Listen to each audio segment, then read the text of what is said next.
Hi! So today we're going to learn how to assemble a bassoon, how to make a sound on the reed, and also how to play Frere Jacques in the key of G. So let's start out with assembly. First thing you want to go for is the boot joint.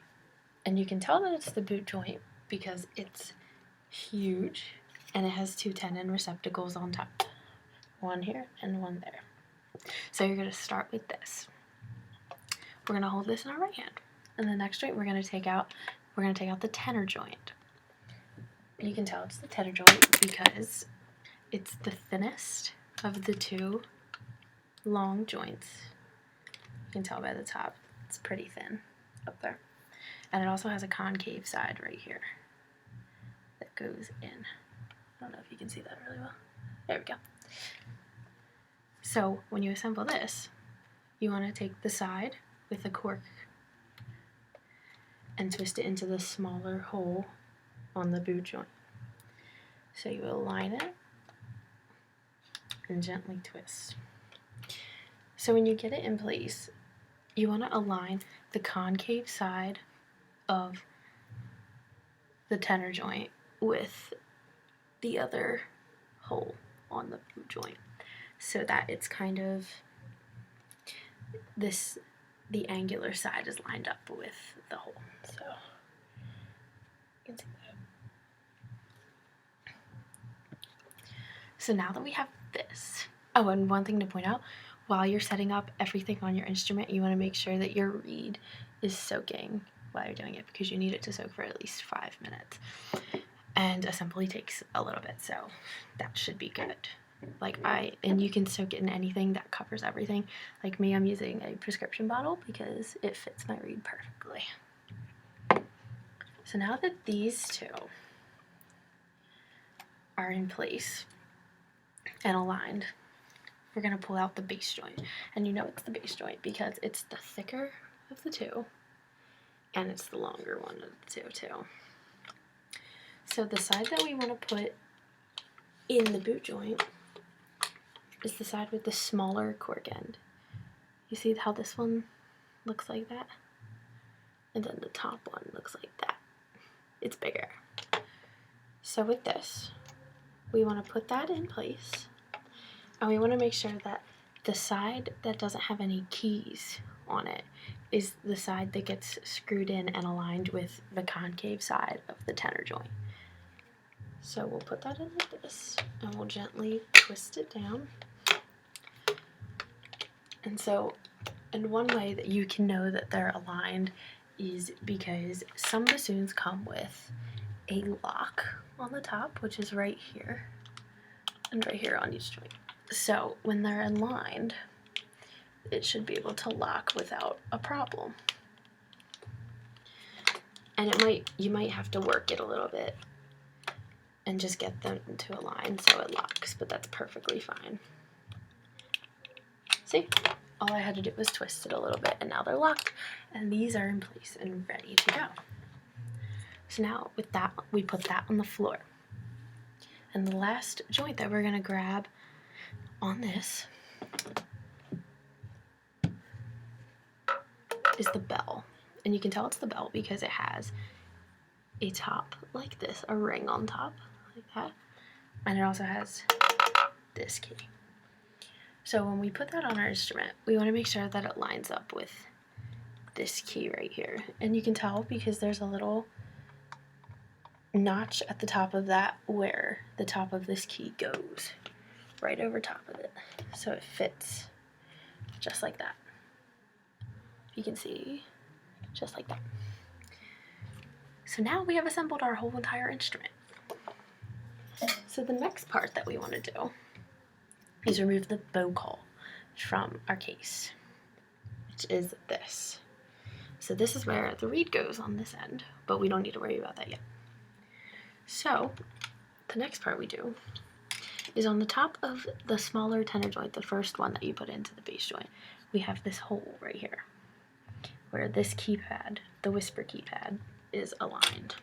So that's where we screw the cork in. So when you put the cork in, you want to just gently twist it in the top of that. And you want to twist it so that the pad Oh, I should probably, I'll show you that to make it easier. The pad on the vocal, which is this, aligns with the pad, the whisper key pad in the hole. So when you screw it in the hole, you should want to make sure that that is aligned with the pad so that when you push the whisper key, it hits it. So after that, our bassoon is assembled. So what we want to do now is place our seat strap across our seat. Now I already did this, but I'll show you. So when you do it, this is what the seat strap is. So you want to make sure that you place it with 6 inches hanging off the end, and you want to place it not on the edge of your chair, but kind of back a few inches, like, and then the right side should have 6 inches about hanging off the side like that. So now with that in place, we're sitting on it. So now what we can do, since we did that, is pick up our instrument, and on the bottom, right here, there's a hole, and you hook it. So you just hook that, and it should be at a spot where the book hole comes directly to your mouth, just like that. See how mine lines up perfectly? And there you have it. That's how you set up the bassoon and how you hold the bassoon. So before we do anything with the bassoon, let's just work on getting a sound to come out. We'll just work on getting a sound to come out. I'm very sorry, my laptop dimmed. So after that, the reed should have been soaking for about 5 minutes. The way to have a good sound is to form a good embouchure. So when you're blowing on a bassoon reed, you need something called a crow, which is where your mouth looks like that. Your upper lip should be over top of your bottom lip, like that. So that when you place this in your mouth, half of it should be in, about half, like that, on your bottom lip. And you should curl it in a little bit, and then place your top lip over it, like that. And then you get a sound. Notice my sound was really weak, but that's how you should get a sound. So crow.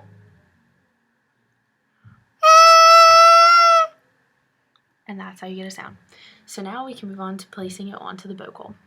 So this little end on the vocal is where the reed goes. And all you do is place it on, twist it on a little bit. It doesn't need a lot. And there you have it. So now we can hook the bottom of our bassoon to our seat strap, because we can't forget that. And we can learn a song. And now one thing that you also want to do is when you screw your reed on, make sure that you align it so that when it comes to your mouth, it directly comes to your mouth and there's no like tilting of the head to fit it or anything. You want to make sure that when it comes up, it's right there. So today I picked Frere Jacques in G to learn. The key of G is a very easy key to learn.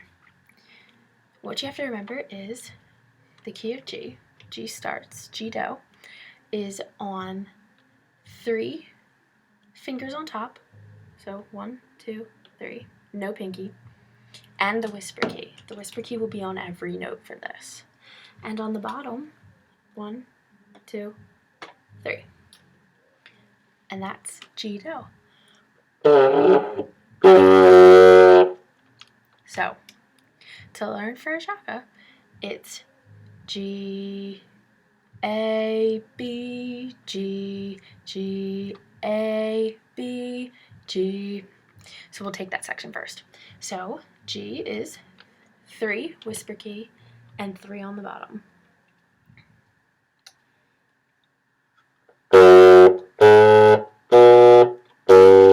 So G, 3 whisper key, 3 on bottom, and then all you do is lift your 3rd finger on your left hand for A.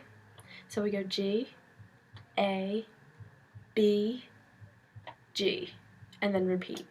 G, A, B, G. So I'll play that first part for you.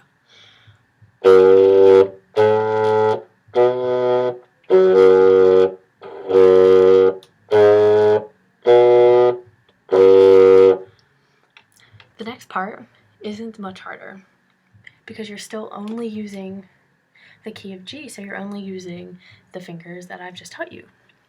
So the next note is, and that note is just all of the left hand off and 3 on the right hand with the whisper key.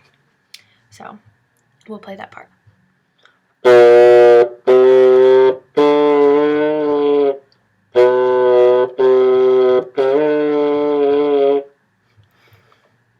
So that part is 3 whisper key, 2 whisper key, 1 whisper key, 3 whisper key, 2 whisper key, 1 whisper key.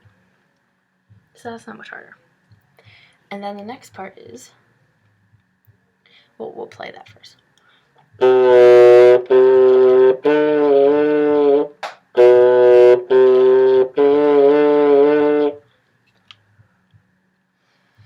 Now we go to do do do do do do.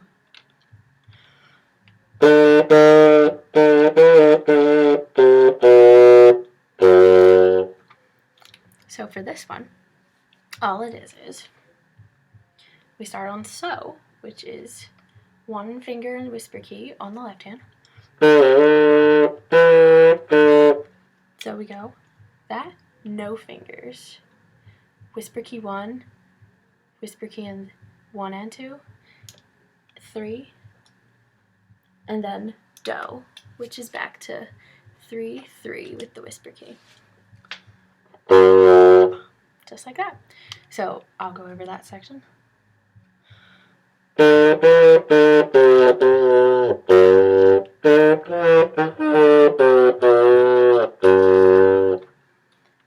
the last section is do, sol, do, do, sol, do.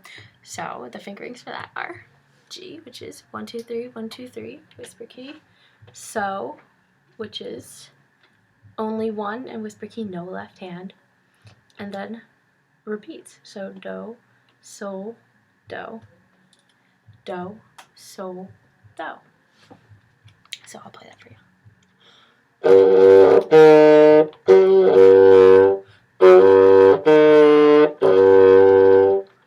And that's all of Forever Jaka. So I'll play it through one time for you right now. 1, 2, ready?